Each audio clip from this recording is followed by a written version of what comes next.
sends the San Francisco 49ers to the divisional round with a 23-19 win on the road, upsetting the 3 seed in the NFC, setting up the divisional round matchups.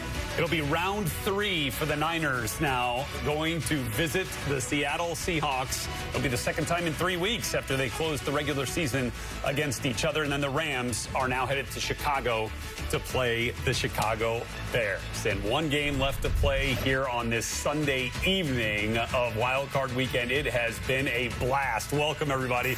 This is NFL Game Day highlights from our NFL Network newsroom in Los Angeles. I am Rhett Lewis. We got one game left tonight, one game left on Monday, and if today's games and Saturday's games are any indication, we are in for some more drama. Great to be with you. Great to welcome my friend Mark Ross back here with us. Mark, all these games are going down to the wire, and I think just the initial thought here, at least from my vantage point, Mark, is this has been an incredible coaching job. I mean, the Niners lose another key player, George Kittle, early in this game and still find ways to win. No doubt. All season long with all the injuries, Brock Purdy hurt, Mac Jones in there. They just kept winning, and it was under the radar. And wait a minute. They had a chance to get the #1 seed late in the season. They get into the playoffs. You're thinking, oh, no way going into Philadelphia with more injuries. They did do it again, but really a masterful job from Shanahan and Robert Saleh. We got to give him tons and tons of credit right there, but also the players being able to step up and get it done. Yeah, I mean, it's the coaches deserve a ton of credit, but yeah, these guys that are stepping up and playing for some serious stars have done an amazing job. We'll see some highlights of them coming up here. Let's show you how this final drive for the Niners, as they went down to take the lead, ended up unfolding before the defense was able to make the plays at the end. I mean, Brock Purdy, despite the 2 interceptions here, I mean, found ways to get DeMarcus Robinson the ball, Juwan Jennings the ball. There was Robinson, and then, finding Christian McCaffrey in clutch moments is a nice thing to rely on, Mark. No doubt. And it's, McCaffrey's going to get the ball. They're going to scheme him up to get the ball, and you still can't do anything about it. And we saw that on the last drive, and particularly with the touchdown catch of, okay, let's focus on McCaffrey and stop him. Like, nope, we got something better. We got a better play design for you. Get the man coverage right there. That is stealing for Purdy and McCaffrey. Oh, man. Yeah, just essentially like the Texas route, right? Right there at the end, McCaffrey on Nakobe Dean. McCaffrey on anybody one-on-one in that scenario is a virtual mismatch. He gets the go-ahead touchdown, 23-19. I was actually surprised, Mark, they didn't go for 2. Obviously, it didn't end up mattering there. They ended up kicking the extra point and missing it.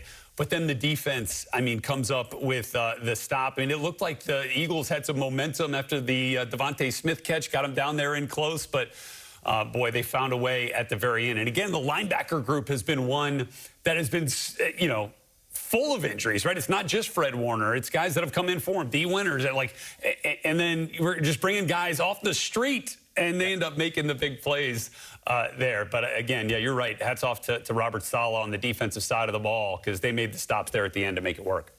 Yeah, no doubt. And with the 49ers, as you mentioned, this wasn't average starters that they've been losing, right? I mean, these are the best players at their position in the NFL. Yeah. And then as you're like, hey, just come up off the street and come play hard, play physical, do the right thing, and they got it done. On the flip side, we talked about the 49ers players making plays.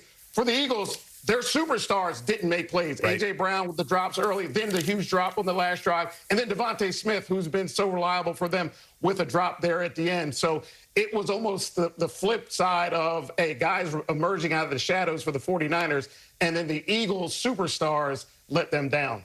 Yeah, sure. I mean, like, this is a receiver core, that a little over a year ago, we were talking about Deebo Samuel and Brandon Ayuk. Didn't see either one of them for the Niners this year. It was guys like Juwan Jennings that stepped up in a big way. He had a 45-yard catch today, but most importantly, had a touchdown throw in this game to Christian McCaffrey, and our Mike Garafolo caught up with the QB/wideout today, Juwan Jennings. All right, Juwan, how long was that play in the playbook? And what was your reaction when you heard it called? We just put that in not too long ago, a couple weeks ago, and I was ready. I was ready, excited, and just to see Christian, pop up open there. Back in the day I was, but not these days. We're a wide receiver truly to the soul, man. That came right after the injury to George Kittle, which I know is very unfortunate. But does it show the resolve of this team right after that happens to be able to do that? I think it just shows the resilience of this team all year. That's what we've been dealing with, injuries, next man up. And this team, I think we just live by that. We live by that. Do you know who you're playing next week? I I take a wild guess. I hope it's Seattle, though. It is Seattle. Let's go. Let's go. Let's go. I can't wait. That's who we wanted. On to the divisional round. Go celebrate this one. Man, appreciate y'all, man. Y'all have a good one. Juwan Jennings, the only non-quarterback with multiple passing touchdowns in a playoff career in the Super Bowl era. Incredible. Yeah, you know, he talked about, Mark, yeah, I was a quarterback back then.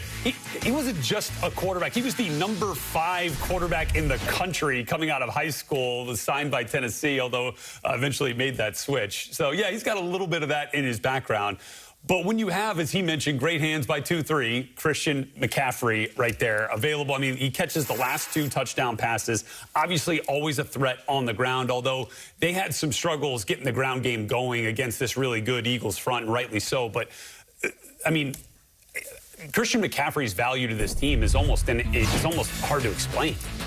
Yeah, it really is. I mean, you know, MVP type a level of play for McCaffrey, and you know it. That's the thing, Red. It's not like a quarterback who controls the game. And, you know, McCaffrey, you know they're going to scheme him open and get him the ball out of the backfield and into the receiver, and defenses still cannot do anything about it. You know, just Shanahan is that far ahead of, okay, we know how you're going to take him out, but we've got something to counter that. And, I mean, that is just an unbelievable catch right there. But, yeah, the 49ers, we've been saying it all year long. They go as McCaffrey goes, and they're still going because he came up with monumental plays once again. Yeah, I mean, look, you get over 100 total yards, and that's really where it becomes so difficult to deal with him. Looking at the most consecutive games now with a scrimmage touchdown in playoff history. So 8 consecutive games now with a touchdown from scrimmage for Christian McCaffrey. One more, he will tie Thurman Thomas for the longest streak in playoff history. So again, just like going back to, you know, Wallow and Kendricks combine for 21 tackles in this game from the linebacker spot. How many people that were watching this game, Mark, said, Wallow? Who? I know Eric Kendricks, but, like, was he still playing? I mean, that again, that just tells you how crazy it is. And look, they did get big-time play from, you know, Malik Mustafa, Diamador Lenore, Upton Stout, guys who you had recognized a little bit. But, again, guys, you know, we say all the time, right, like, next man up, but for the Niners, it's been next man stars, which is pretty incredible. No doubt. And it's so hard. You know, Pro Bowl players are Pro Bowl players for a reason, and guys you pull off the street are on the street for a reason. But for some reason, they get in that 49ers building, they put that uniform on, and they get better. And that does a testament to, once again, the coaching staff and that confidence and having everybody play sound football and be on the same page and doing their assignments. So, yeah, you have to give them credit. That guy right there, I mean, goodness gracious, just what he's done to piece that together to play at such a high level has been amazing. And by the way, while we're on the topic of unsung heroes, remember Kyle Juszczyk was cut, right, by this team and then came back on a lesser deal. He ends up with 4 big catches tonight for 49 yards. So, again, continuing to get contributions from all corners of the roster. This 49ers team has found a way to